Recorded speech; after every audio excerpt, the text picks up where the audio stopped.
Welcome to another In Wheel Time podcast, a 30-minute mini version of the In Wheel Time car show that airs live every Saturday morning, 8 to 11 a.m. Central. Time car talk show coming up. We are going to discuss Vanderbrink Auctions. We had hoped to have her, Mrs. Vanderbrink, on the line with us, but she realized this morning right before we went on the air that she had a plane to catch. Yeah. Well, I got a further explanation that her flight out of Denver was delayed, which caused her to miss her connection, which means she's in Utah, fixing to get on a plane in about 3 minutes from I didn't now. even think they had airplanes in Utah. Well, they But do. They got two wings that buy a biplane. Yeah. Perfect. Well, at any rate, we're going to make do, and we're going to tell you about this barn find auction coming up because we decided that it was kind of cool and neat and all those things, so we're going to talk about it. Jeff is going to bring us some of his car culture, Guinness World Record holders for mileage, and it's high, like Denver. Yeah. And Mars will have driving destinations this week. It's back right here in the Houston area for a change. Howdy, along with Mike out of this world, Mars. We always need more Jeff Zekin. I'm Don Armstrong. So glad that you could join us on this Saturday morning for our live show. If you're listening on a podcast, thanks for doing that too. All right, so we have this auction thing. It's in the middle of nowhere. It's bizarre because it's not going to be broadcast in any way other than if you go to their website called Vanderbrink Auctions. But we're going to bring you some information regarding some of the cars because we just thought that it was really cool. Not only cars, they got tractors and all sorts of stuff. All kinds of stuff. How many acres did you say this was, Mars? I thought it was scattered across 100 acres, but I mean, we've got a little bit of drone footage we're going to pull down off of YouTube and kind of share. I mean, it's amazing to me that there's this much acreage out there in Montana, rolling hills and stuff, and all these vehicles. I mean, there's fire engines and old cars and newer cars. And it sounds like that guy that was out in, was it Washington? No, he was up in British Columbia. That the guy with the long hair. Yeah, the show that you watch. Yeah, it's Resurrection or no, that's not it. Whatever it is, Yeah. doesn't make any difference. And come to find out that he actually didn't own the property. They made him sell all of the cars. He was heartbroken, but he had real hot rod classics on. He had some good stuff. He did.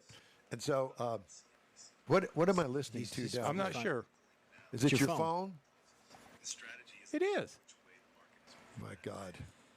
What year is it? Is this Stockbroker called him. Is this 1970 or the beginning of the internet? Well, I got too much stuff going on here this does. morning. It's And that's we're never a messed good up. thing when Mars has too much stuff going on. No, it's not. So But we anyway, were saying, Yeah. So anyway, this is a barn find collection that is being auctioned off. I guess the guy died or something. And it's like 100 vehicles or how many vehicles? No, I think there's like 300. 300 by the time vehicles. they count. Anyway, it's a mishmash of stuff. Not all of it is something that you'd be interested in, nor any of us would be And a interested. lot of it says this is a pile of parts here that it's for Well, sale that's a as typical parts. that's typical auction. But some of it says for suitable for restoration and So they've kind of drilled it down a little bit for us. yeah, they kind of group together the old fire engines and the pre-wars and the trucks. So this guy's got a sickness that goes beyond this car show. yeah. I don't know how you accumulate.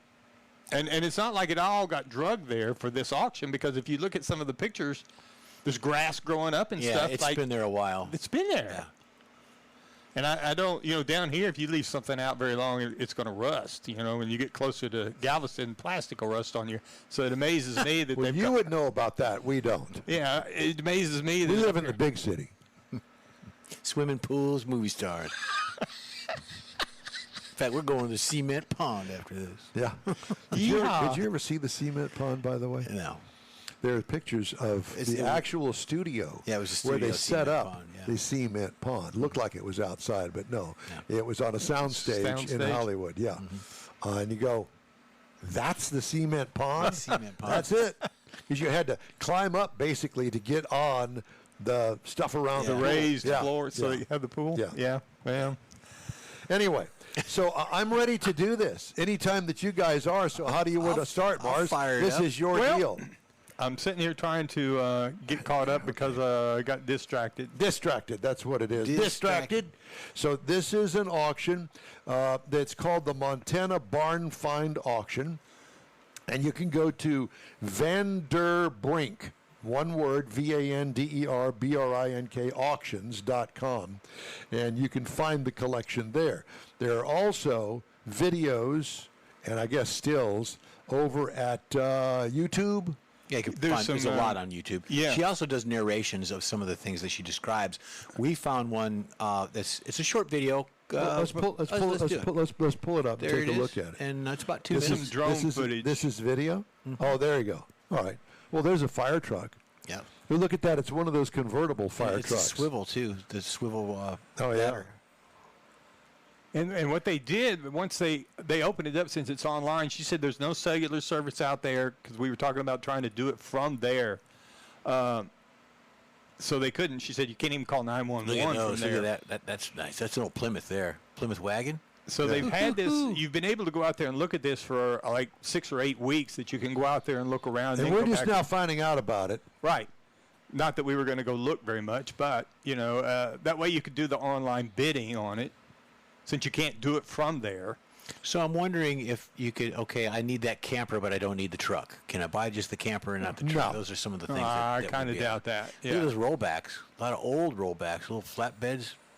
Yeah. 50s, 40s, and 50s. There's some pictures of some dead grass. Yeah, some lines on the road there. That's 59, 59 interchange. Yeah. Huh. Oh, look at those. Yeah. See, it's scattered out all over the place. I need that barrel. Well, no wonder you can't go out there. My God, you'd be tired from walking. Look at it. It goes on and on and on forever. Oh, and look at that camper. And how would you do an auction on site? I mean, look at that. You say. Well, listen. Of that. You're talking about car guys. We're car guys, and if I were a little bit younger, I see that. If I were a little bit younger, I would. I'd do it anyway today. Go out there, drive out there early in the morning, get my walking shoes on, get my mall walkers on, and go out there. And it's not that big of a deal. Go out there, go look around. Yeah. I would have opened it up to the public. I wouldn't have said it's online auction only. Well, why? I want to go out there and I want to see that. There's a Riviera. There's a Riviera right there. Yep. It's a Cadillac. And then you just see the 30s, the 20s, and 30s collection. Yeah. Yes, I saw that. I'm going to go back. I want to look at that. I think we need to. Very nice. We need to look at ovens and stoves and stuff. But at any rate, I think it'd be really cool to go out there. I don't know why you can't. You might have a hard time trying to find the place. Mm-hmm. Maybe you'd have some sort of satellite locator. I guess I don't know. Anyway, I think online, whenever you go online to their website and you start looking at it and how to register to vote, to bid on it and stuff, there's a lot of instructions and directions and stuff. There's viewing hours when you can go out there and look, but I took it that you had to be wanting to bid on some stuff. But if you want to bid, for instance, there's a couple of cab overs right there. Right. Or maybe those old 20s and 30s. If you're looking for that, they'll probably just direct you to that section rather than you have to walk through all the other stuff. So it doesn't run, okay? No. So, no, listen to me. Mm-hmm. So it doesn't run. Right. Now, you've bought that Riviera that you just saw. Yeah. Okay, you bought it. It doesn't run. How you getting it? How you getting it out? So you're going to have to hire somebody to go out there, drag it out of the field, and take it to some place. Maybe the guy would do it and drive it down That's what I'm here. thinking. Maybe they have that option that we'll pull it out to the main road and then you're on your own, or we'll deliver it to you. There's probably a lot of options. Look at all the tracks. So they've been pulling stuff out of there previous. I think that with the amount of room that you got there, I think you could go in there with a flatbed or a lowboy trailer and a winch, and you could pull it up on the trailer. You know what? I'd love to see you with the in-wheel time truck out there and a trailer a U-Haul trailer. Nah. No winch. Now he's going to have to get that car. No, because I know Mars. You'd have to get somebody to help you push that thing onto the back of the U-Haul trailer. If I'm going to go 2,000 miles, you can bet I'm going to carry a winch of some sort, even if it's a hand come along to pull it up there. Just hire a local. Hire a local to do that. Unhitch the trailer. Go by the Home Depot. Yeah. Unhitch the trailer, anchor it to the ground, use the truck to put a chain on the car and drag it up onto the trailer, and then take the trailer and hook it back up to the truck. I've paused this at this shot, and on the top left of the video, the shot. Look at all those old cars. Now that's cool. I've got other words, but I can't say. Those are really nice. See, that could be the. Let's see. That could be the pre-war? Look, there's an old destroyer at the top of the. I think that's the battleship. Yeah. Yeah. So that's one of the sections that says there's classic cars pre-wars to 1970s, including a 1916 model Maxwell and a Hayes and a Model T and a hubba. Stuff that was around back in your day, Mars. Almost. I know for sure it made it to yours. I did see one of the thing in one of the stills that I was going through. There was like a 61 bubble top out there. Ooh, two-door. Dude, what is the thing with it? Those were not attractive cars to me. No. But they're rare now. They're rare that's now. What makes that's the thing. Exactly. And the fact that it's a real bubble top, and it was all the glass looked to be in it. Not necessarily all the interior. So are you going to fix it up? No. But if you have a bubble top and there's no glass, it's worthless because the glass is the problem. Yeah. So sell it for the glass. You could. Oh yeah, you could. Says there's a Henry J sitting out there. Ooh. That's an old track racing car where they used to take those things because they weren't worth anything. They looked kind of cool, and they put big motors on them and beefed up the frame. Cut the wheel wells out. And had the tires sticking out from underneath it. Yeah. Yeah. That was back in the day. 60s day. What else they got out there? They got some three-wheelers, some four-wheelers, and see, those don't do anything. Fire trucks from 1919. 20s. A fire truck would be really cool to have. One, where do you keep it? And number two, where do you drive it? The fires. Yeah. That's why they designed roll this 1923 American LaFrance hose truck out to the fire over there and see what's up. Bring it here because we're always putting out fires here. Yeah, I know it. Yeah. And we are pretty hot. Yeah, we are that. You can take that. Yeah. Well, maybe you could fix it up enough where it would run and sell it to like the Sugar Land Fire Department. Or paint it like a metallic red or blue. Paint it like some color that doesn't go with a fire truck. Why? Just to be different. That's like saying I'm going to buy a brand new Ferrari and I'm going to have it black. No, it's red. Well, a Ferrari's red. Richard Rawlings did that. He painted it black. Dude, remember he did that? Yeah. Question is, does he remember doing that? Yeah, we met him that day when he was auctioning that car off. Yeah, crazy. Yeah. No, you paint. They've got yellow fire trucks in certain parts of the country, in certain countries. Paint it, I don't know, something, a mauve color. Wrap it. And then wrap it. Wrap it like the in-wheel time machine. There you go. What do you think? I think that would be great. It reminded me of that little pink Corolla I rolled up on this morning on coming over here on Interstate 10, doing about 75 in the inside lane, getting past and rolling up on a pink Nissan that was doing 50. Nice. Reminded me of that, when you said that. Well, you were chasing your dream, weren't you? Chasing. Yeah. I keep wanting to go back to the LaFrance fire truck. Was that the ladder truck or the pumper or something? But there was several of them But I think that what you could do over there in Neaterville is probably not any kind of regulations. Just park it there in the street in the front of the house. Or drive it and start a parade. You just make your own People parade. will file in behind you, and you'll have all kinds of stuff going. Yeah, scooters. Three-wheeler, pedal cars. Mm-hmm. The third Saturday night of the month, we have Needland Avenue Cruise. Could run up and down the drag on cruise night. There you go. Yeah.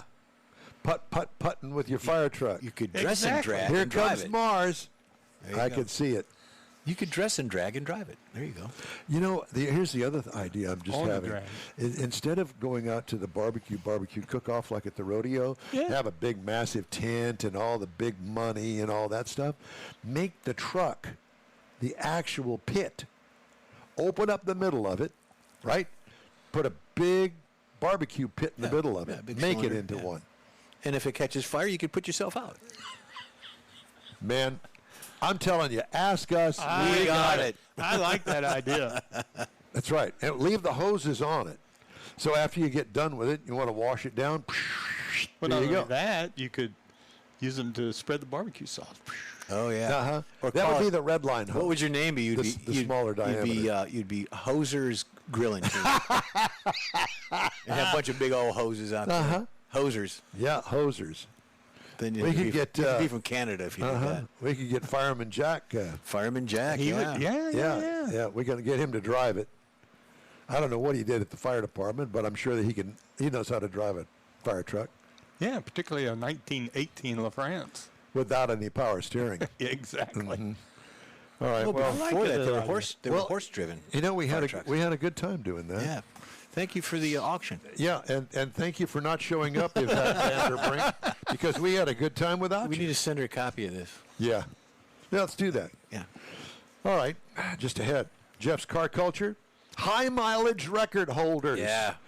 And do you know anybody that has a car that's got like 500,000 miles but on it? we or were something? I was gonna ask that out once we got the show going. So All right. we'll find out. Mars has also driving destinations coming up. The In-Wheel Time Car Talk Show is back in a flash. The Tex-Mex dining experience is defined by Lupi Tortilla, your destination for Texas's best beef fajitas and frozen margaritas.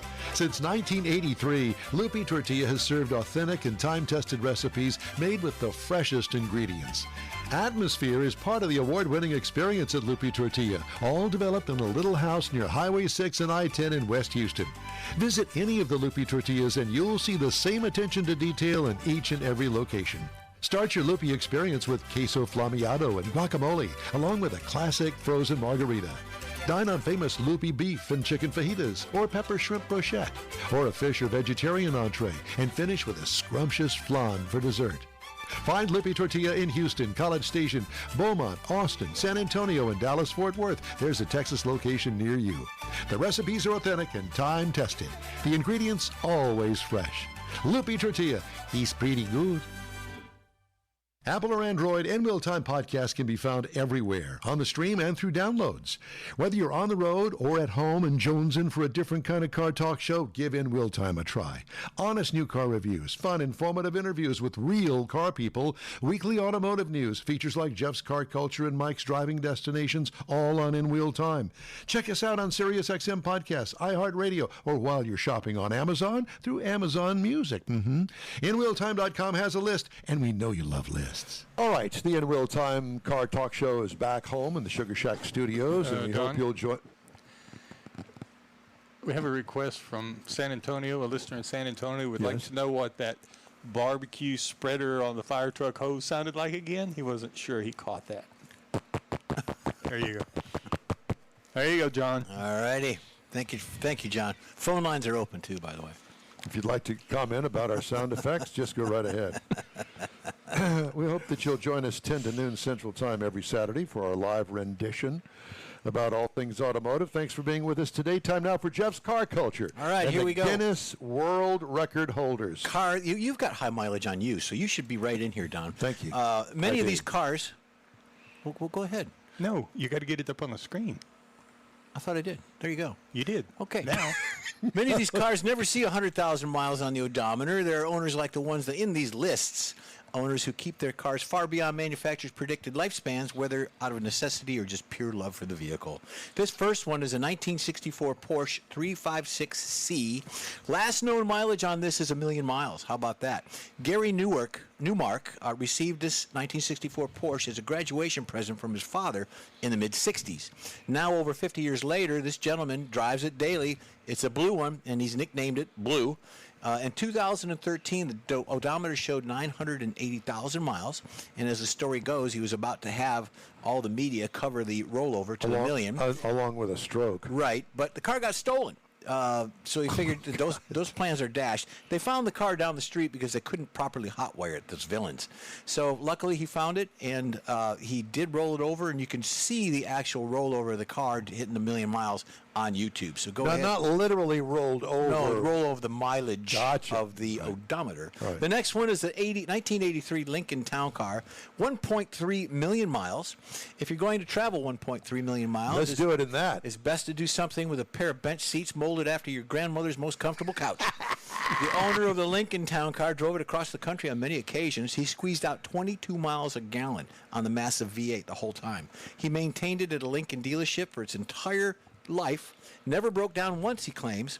And to see this stellar reliability from a Ford is great. Now, So the interior, did it have kind of a musty, mothbally smell since it could have been like Grandma's Could closet? have been Grandma's closet. But 2 weeks after this rolled over, Ford recalled it. The next one is a 63 Volkswagen Beetle. Last known mileage, 1.61 million miles. Mechanically speaking, Beetles are famous for their brutal simplicity, ease of repair, but not necessarily reliability. Yet this one covered an astonishing 1.61 million miles. It wasn't easy. The owner reportedly went through 7 engines on the way to this 1.6. He reached it in 1987 after buying the car in 63. That means he covered about 183 miles per day this whole lifespan of this vehicle. So there you go. That's kind of unbelievable. The next one, Up Mike. and down the Hardy Toll Road. Yeah, the next one is a 63 Plymouth Fury, last known mileage 1.62 million miles. Sometimes the reason for a car never making it to high mileage number is completely out of the owner's hands and pure bad luck. In this case, the 63 Plymouth Fury was a taxi in Montreal where it kept good care by the owner and the whole time he had it, but in that time he estimates he carried some 800,000 passengers across the city. Came with it a few miles of the Guinness World Record in 1999, and a truck hit his car, totaled it, so it's gone. So there you go. So much for that. The next one is a 1976 Mercedes-Benz 240D, 2.85 million miles. You know, none of these cars are really cool. They're just nerdy. They're drivers. Well, They're they're turdy cars. Yeah, it's 2.85 million miles. The first car of this list to travel over 2 million miles, doubling the mileage count of some of the cars earlier that we talked about. It belonged to a Greek taxi driver. There's kind of a theme here. Now, taxi driver Got a can afford that California kind of license car? plate. Who reached an astonishing 2.85 million miles in 2004. Mercedes-Benz recognized the longest-running vehicle in the company's history, gave this guy a C-Class for his taxi duties, and they put the 240D in the Museum of Mercedes. So how about that? The last one is a biggie. It's a 66 Volvo P1800, 3.25 million I miles. saw an interview with the guy that has that car. Fitting that Volvo would hold the Guinness World Record for the high mileage, although the P1800 wasn't just any Volvo. It was a beautiful and comfortable sports tourer. And its owner, Irv Gordon, which we don't know, used it for his true intention and purpose, long-distance driving across the United States. Irv achieved an astounding mileage count of 3.4 million miles in 2014. He claimed that the secret to longevity was regular oil changes, closely following the manufacturer's maintenance guidelines, and keeping the car clean. Irv kept driving the Volvo until sadly he passed away at age 77 a few years later. So the car outlived him. Yeah, car outlived him. Reportedly, odometer showed 3.25 miles. Rest in peace, Irv. By the way, speaking of which, Greta Rogers, my 6th grade teacher, she had one of those. Really? Yeah. She was a pretty blonde lady, married. Don't know if she had any children or not, but she had one of those. And it was so odd. It was a cool car, especially back when it was new.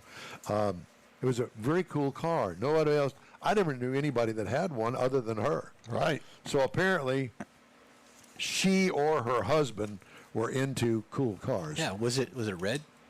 You know, I believe it was, Oh, cool. but whatever. All right.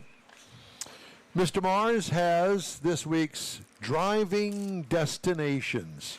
So I found a few more places around Houston that I wasn't aware Are you just of. afraid of tiptoeing out of the state of Texas? Well, no, we're going someplace else, but, you know, our core audience is here in Houston, so we're going to go to Dallas and San Antonio over the next couple of weeks before school starts. And then right after school starts, we're going to have one for the other portion of our audience. Oh, county jail. We're going to find some speakeasies. We're going to go to the county jail. Speakeasies? For I wouldn't know other anything audience. about those. I know a lot about taverns, though, in Wisconsin. No, we're going to be talking speakeasies. So we're talking about Chicago? Talking about Houston, Dallas, and San Antonio speakeasies. Okay. That's what makes them a speakeasy. You don't know about them. 3 weeks is bordellos. Yeah, well, now that we're going to save that for the Christmas holidays. Bordellos or Portellos? Bordellos. Yeah, that too. Okay. All right. So, one of the things I found around Houston, was the 1940 Air Terminal Museum. Now, this is it's an Art Deco terminal at the Hobby Airport, and it opened in 1940, and by then it was the sole commercial air terminal until 1954. So what they've done now is they've recreated this with a lot of the women Air Force Service pilot uniforms, airline memorabilia, vintage models, and a lot of other things that go back to that early flight and civic heritage. If you're into that kind of thing, this would be a neat place to go. They actually have wedding receptions over there, weddings, all sorts of things over there. Oh, yeah? You can rent it out, yeah. Very good. The other thing I found that was kind of neat was the Shark Voyage at Houston's Downtown Aquarium. Now, this is an underwater train ride that takes a loop through the 200,000-gallon shark tunnel. Now, this is where you got sharks going all around you. Riders kind of glide past sand, tiger sharks, brown sharks, and an 18-foot sawfish while learning about shark conservation. And it's pretty cool for all ages. Then you can, if you want to get out and get wet and wild, go to Lagoon Fest. Now, this is down in Texas City, but it's a 12-acre Crystal Lagoons experience complete with white sand beaches, cabanas, lounge chairs, paddle boards, kayaks, and bumper boards. They also have some flow rider surf simulations, a lot of things that you can set up and do, including, and they have food trucks and swim up bars. Bumper board? Bumper board is bumper boat. Did I say board? Board, yeah. You did. My bad. Okay, so it's bumper boat. Board is for the guys that are really tough. They don't need them. It's all wood. Never mind. This whole segment's boring. Yeah. The other thing that I found was something called Activate Houston. Now, this is the Activate venue. This is up in the Woodlands. Actually, it's in spring, I think. But it takes and puts you into this interactive game room. Now, they have laser dodging, puzzle solving. That's what you need is the putzing part. That would be good. Yeah. So you can go in across 10 game rooms and get involved in all these games. Instead of doing it on TV, you can actually do it live. Oh, my God. I'd want to do it on TV. I would rather do it on TV, I think. know you would. Then, and you are in kind of a sick way. I also did not know that you can go to Herman Park and they have pedal boats. Yeah, do that. Do that, and make sure you take your grandkids along with you because you're going to be pooped out in a matter of moments after pedaling. This is a family type thing, you know. That's so for the whole family. It's McGovern Lake. I didn't even know there was a lake there, but it's got friendly urban outing in the heart of Houston, etc. Then, if you want something else, you can go to the Museum of Illusions in Houston. I thought this was really cool inside the Galleria. And it's fairly new. If you don't get shot first. Well, you got to get inside, and that's part of the illusion. Tilted room, reversed room, hypnotic vortex tunnel, all these things that kind of get you interactive in these illusions that I thought was looking pretty cool. Then, coming home closer to home here, Jeff, minor league baseball at Constellation Field. You can go out there and watch a baseball game. They got things for kids in the kiddie corral, climbing structures. I know that's where you like to go. That's about 3 miles from this studio right here. Right. So I thought. And also out here, I did not know, there is something called Go Ape Zip Line and Adventure Park here in Sugar Land. So you can have an outdoor experience, and it's in Brazos River Park. Got the longest zip lines in the Houston area, some of them up to 1,000 feet. 70 treetop obstacles, Tarzan swings, a lot of things. If you want to go out climbing in the trees thinking you're Tarzan. Tarzan swings for Mars. I know Jeff's been out there. They probably have one that says, this is Jeff's personal swing, but... Yeah, it swings like Jane. Yes. So this is a few other things I found to do in the Houston area that I did not know you could do. Thank you, sir. Cool. In-Will Time Car Talk Show continues after a quick break. You own a car you love. Well, why not let Gulf Coast Auto Shield protect it? Houstonian John Gray invites you to his state-of-the-art facility to introduce you to his specialist team of auto enthusiasts. We promise you'll be impressed.